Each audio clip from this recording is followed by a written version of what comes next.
Have you ever wondered why some people seem to rise again, no matter how many times life knocks them down, while others, after just one rejection, quietly disappear into the background and never try again? What is it inside certain human beings that makes rejection feel like fuel rather than poison? Science has a fascinating answer to that question, and so does one of the most psychologically complex stories ever written. The life of a young man named Joseph, who was thrown into a pit by his own brothers and still managed to become the most powerful man in an empire. Here's what's wild. Modern behavioral psychology has a name for what Joseph had. Researchers call it psychological resilience with a secure self-concept. And it's one of the rarest traits a human being can develop. Most people never do. But if you're watching this video, there's a real chance you already carry it.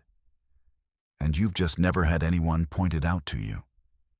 So that's what we're going to do today. I want to walk you through 5 signs that you have Joseph's gift, because understanding this about yourself could completely change the way you process every failure, every door that's been slammed in your face, and every moment someone told you that you were too much or not enough. Let's start at the beginning of Joseph's story, because the psychological setup is everything. Joseph was 17 years old when his brothers stripped him of his coat, that famous coat of many colors, threw him into an empty cistern, and sold him to slave traders for 20 pieces of silver. Think about what that moment meant neurologically. The human brain processes social rejection through the exact same neural pathways as physical pain.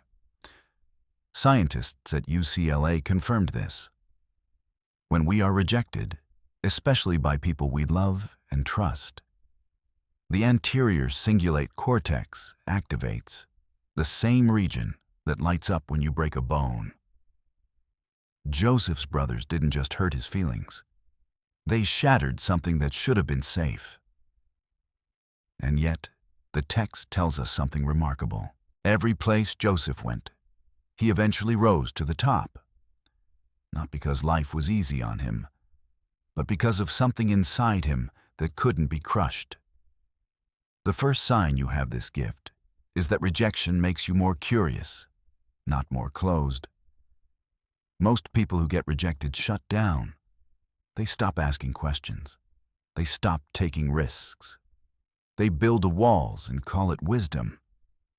But people with Joseph's gift do something strange. They get fascinated. When Joseph was thrown in prison after being falsely accused by Potiphar's wife, he didn't curl up in a corner and stop engaging with the world.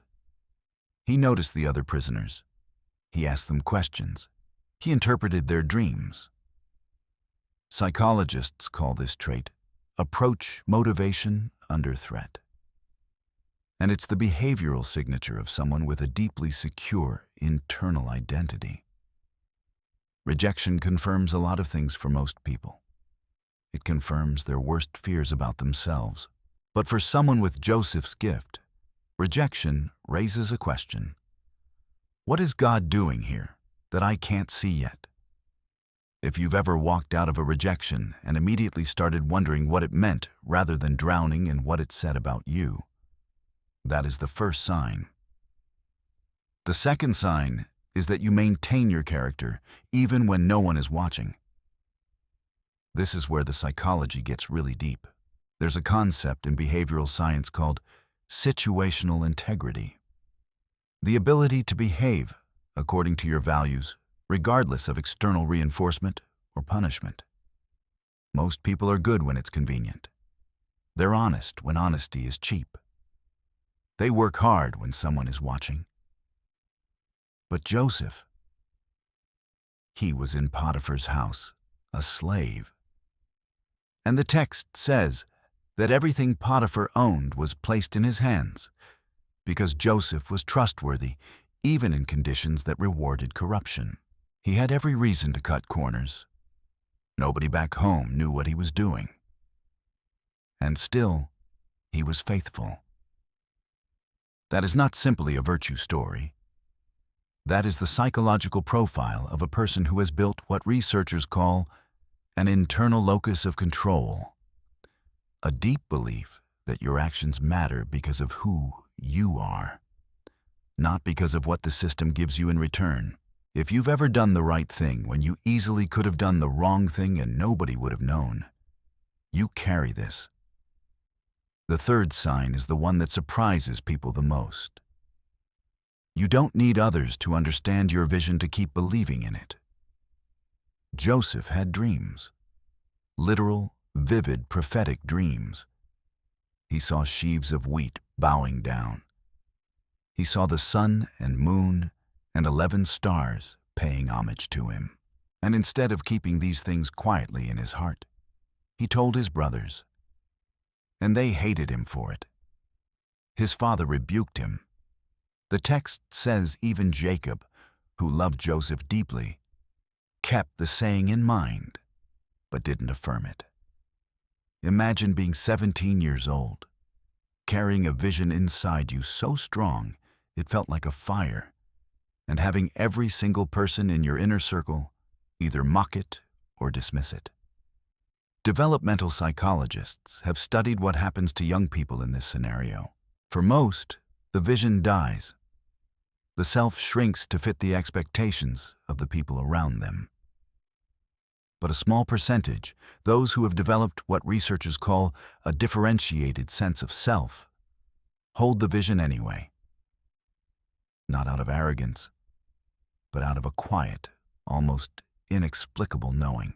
If people have laughed at your dreams, if your ideas have made others uncomfortable, if you've been told you aim too high and you kept going anyway, that is Joseph's gift working in you. The fourth sign is subtle but devastating in its power. You process bitterness without becoming bitter. This is perhaps the most miraculous psychological feat a human being can accomplish. Joseph spent over a decade being punished for things he didn't do. He was betrayed by family, enslaved in a foreign country, falsely accused, forgotten in prison after doing someone a favor. And then, in one of the most emotionally loaded scenes in all of Scripture, he stands face to face with the very brothers who destroyed his life. And he weeps. He doesn't plot. He doesn't perform revenge. He weeps and says, "God sent me before you to preserve life." Cognitive behavioral therapists call this reframing. But what Joseph does goes far beyond therapeutic technique. He had genuinely transformed the narrative of his suffering into a narrative of purpose. Research on post-traumatic growth, yes, growth, not just recovery, shows that a specific subset of trauma survivors don't just return to baseline. They come out with deeper compassion, clearer purpose, and what psychologists call benefit finding, the ability to locate meaning in wounds. This is extraordinarily rare, and it is not something you can fake. If you've lived through something that should have made you hard, and you've noticed that instead of hardening, something in you softened and expanded, you carry this. You have this. The fifth sign is the one that ties everything together. Your identity is not dependent on your circumstances. This is the root of everything. Joseph was a slave and ran a household. He was a prisoner, and the prison ran itself around him. He was a prime minister, and he remembered who he was before the title. His internal sense of self never fused with his external conditions. And that psychological stability is exactly what made him unbreakable. Modern attachment theory and identity psychology both point to the same conclusion. The human beings who survive the most devastating rejections are not the ones who feel less pain. They are the ones who have a stable self-concept that exists independently from external validation. Joseph didn't need Pharaoh's ring to know who he was. He had known somehow, since those first dreams in Canaan, that he was held by something larger than his circumstances. That unshakable sense of being known by God, by purpose, by something beyond what people could see, was the architecture of his resilience. So here's what I want you to sit with. If you recognized yourself in any of these 5 signs, the curiosity after rejection, the character in private, the vision that outlasted mockery, the bitterness you processed without swallowing, the identity that didn't crumble, you are not reading ancient history. You are reading a mirror. Joseph's story is so powerful not because it ends in a palace, but because it shows us that the pit was not a detour from the purpose. The pit was part of the path. And the same is true for everything that has tried to bury you. The next time rejection finds you, and it will, I want you to remember this. Rejection is not evidence that you were wrong. Sometimes it is the first page of the most important chapter of your life. Joseph knew that before modern psychology had language for it, and now, so do you. If this landed somewhere real in you, I'd love to know which of these 5 signs you recognized most in yourself.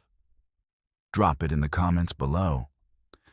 And if you want to keep going deeper into this intersection of psychology and faith, subscribe to this channel, because we are just getting started.